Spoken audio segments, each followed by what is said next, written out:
Welcome back. I'm Fantastic Frankie, and this is the second edition of our stay-at-home magic show. During these trying times, we don't get to get out much, so I thought I'd bring some magic to you. If you missed the first show, it's still streaming here on Facebook, and go back and look at it. But this is the second show, and I'm going to start out with a very interesting trick. I'm going to give away my secret again, because I do that every once in a while. Magicians aren't supposed to, but I do. Regular deck, all the cards are different. So we tell them apart. We went over that last time. Now I'm going to create 4 piles. I'm going to put that there face up and put a card down. Flip them, put some face up and then a card down. Flip them, put some face up and then a card down. Flip them, put some face up and then a card down. We don't need those. Now, what's interesting about this trick is that I cut in 4 different places and I put down 4 different cards, but amazingly, they all have the same value. They're all queens.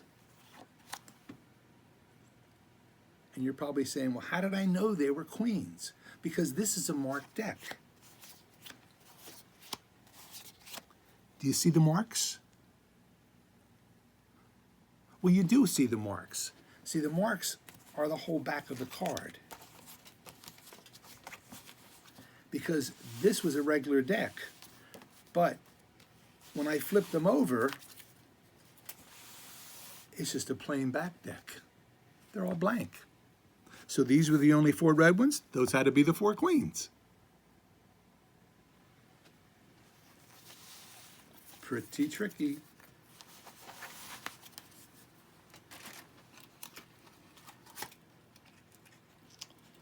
Now with this next trick, I'm going to test your powers of observation. I know some of you are doing some homeschooling and you got to keep your minds fresh.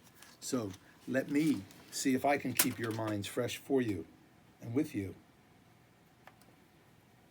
If you'll notice here, I have 6 cards. I'd like you to look at one of those 6 cards. Look at it very intently, very intensely. Look at that card. Now get it in your mind. Now if I wave the cards and then spread them, look what happens. The card you thought of is gone. Is your card still there? Because I magically made it disappear. But not only did it disappear on the front, it disappeared on the back as well.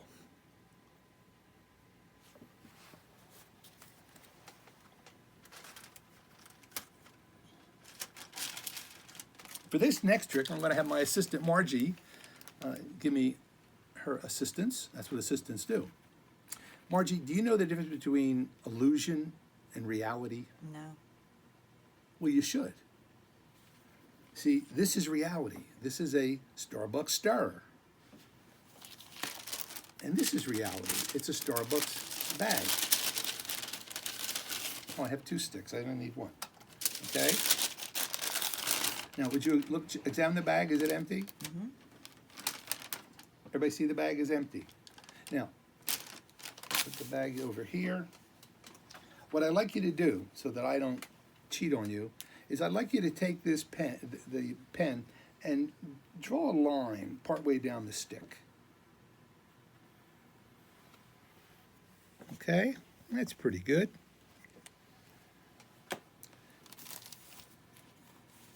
Now, reality is if I take this stick and break it, you can hear that, you can see that. But if I give you the half, see it matches, and I take the other half and put it into the bag,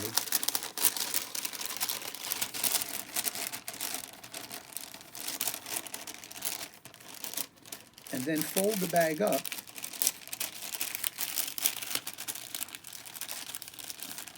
can you feel that? Is it in there? Mm-hmm. Now listen. Did you hear that? Did you? Here, you break it. Break it right there. Go ahead. Break it and back. You heard that? You felt? Do it again. Do it again. You heard it, you felt it. Mm-hmm. Now, Was that illusion or reality? Felt real. But amazingly, if I take the bag and rip it open, it's not broken. See if that's the same stick. Does it match the line that you drew? So sometimes we don't know the difference between illusion and reality.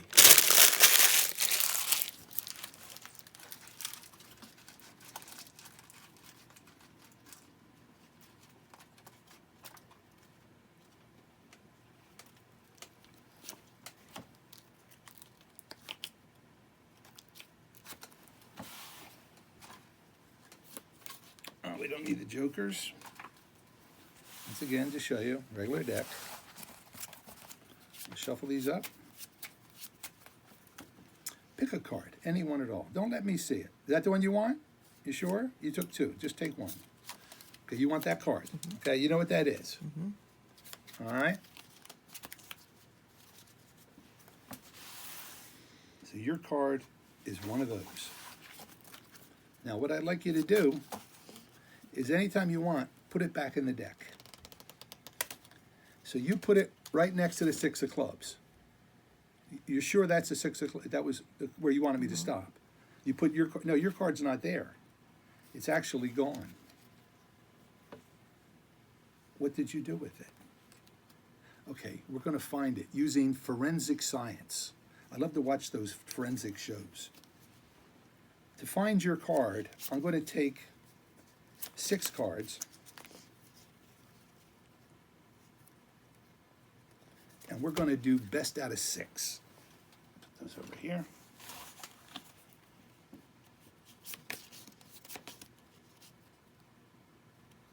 Now be honest with me. Was that your card? No.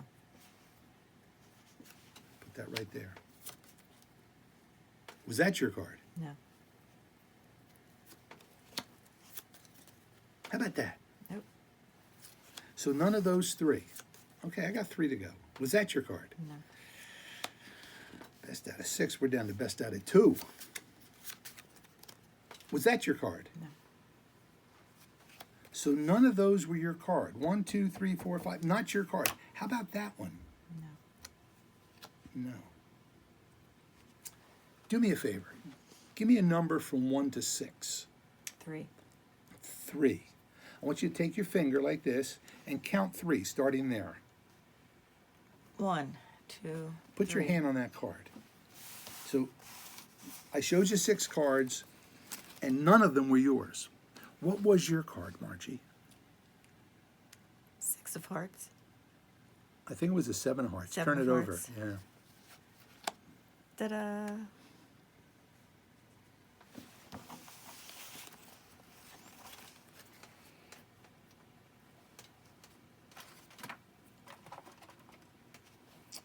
Here's another illusion and reality, sort of.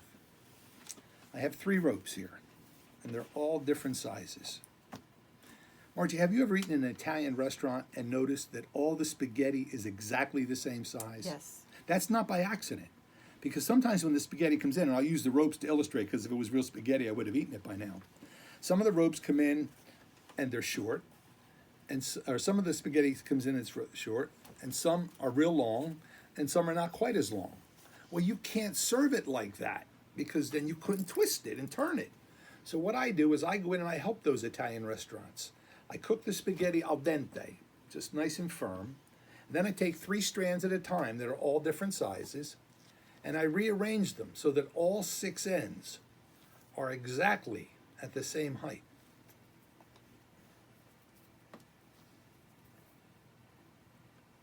Now they're the same size here, but of course not here. Even if I did that, they still wouldn't be the same. But think about this. If they're the same size there, and I take 3 of them and pull on them, they'll be the same on the top and the bottom. And we have 1, 2, 3, all the same size. And that way you can twirl it and enjoy your dinner. Or else we have to cut it up like for a little kid. Now what's amazing, and when we started, one was short, and one was real long, and one wasn't quite as long. But now they're not that way anymore.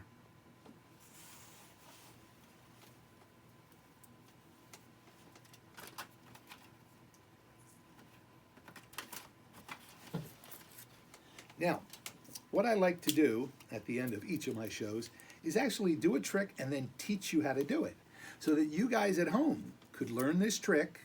It's really easy. And then do it for your friends and family. Now, you can't do it for your family that's watching this show with you because they'll already know.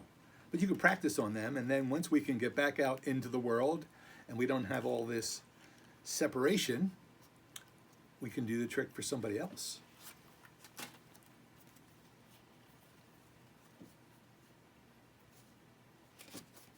All right, let's make sure there aren't any jokers in here.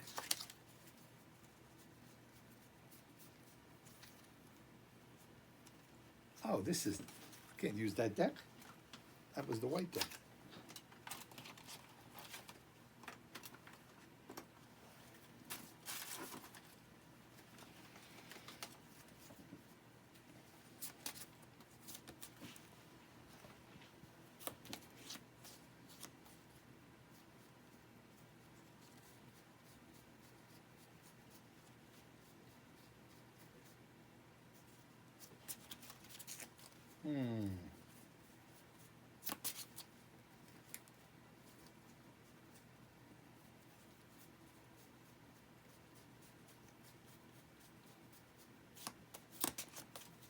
Okay. Now what I want to show you is that all the cards in the deck are still different. Marge, do you pay attention? Of course. I bet you don't. And I'm going to prove it to you. Okay? Let me shuffle these up.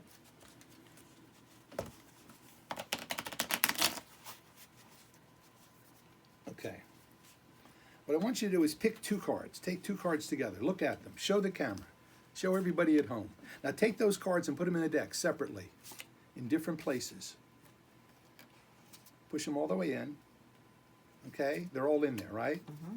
Now you take the cards. Put one hand on top and one on the bottom.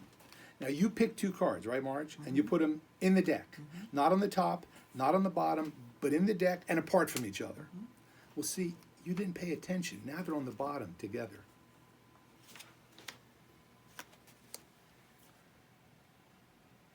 See, I told you didn't pay attention. Now, you're probably wondering, how did I do that? Well, I told you how I did it. You didn't pay attention. Pick those cards up. Okay? Now, this time I want you to turn them over and pretend you put them in. Don't really put them in, like make-believe. Like the kids used to make believe, like they made believe they were doing their homework when they were really playing on the computer. So make-believe. Pretend you put them in. Now, did you make believe you put them separate or together? Separate. So these two on top couldn't possibly be yours. Or are they? Turn those two over. They're not. They're different. 9 of spades, 9 of clubs, 7 of clubs, 7 of... They're opposites. So what I did, you saw me do it here, I set the deck up while I was talking to you. I put 2 on top. I put the opposite 2 on the bottom. I then spread them out and I said, pick 2 cards. But as I said that, I handed you 2 cards. So I didn't do this. I didn't say, pick 2 cards. But I held them out here and I said, pick 2 cards. And then I asked you, look at them, remember them, show them to the camera. Now turn them over, turn face down. Did you pick 2 cards? And you said, you didn't pick them, I gave them to you. But you forgot, you weren't paying attention. Now pretend you put them in. Doesn't matter where you put them, I then let you hold them, and I said, you didn't put them on top, you didn't put them on the bottom. See, the average adult has a 15-second attention span. Kids, it's 12 seconds. So then I said, look, now they're on the bottom. So that's how you do the trick. You set it up, you put a 7 and 9 on the top, and a 7 and 9 on the bottom, opposite 7 and opposite 9, and the trick's done. Practice that trick, and you could impress people. Thank you for joining us. We'll come back and do another show real soon.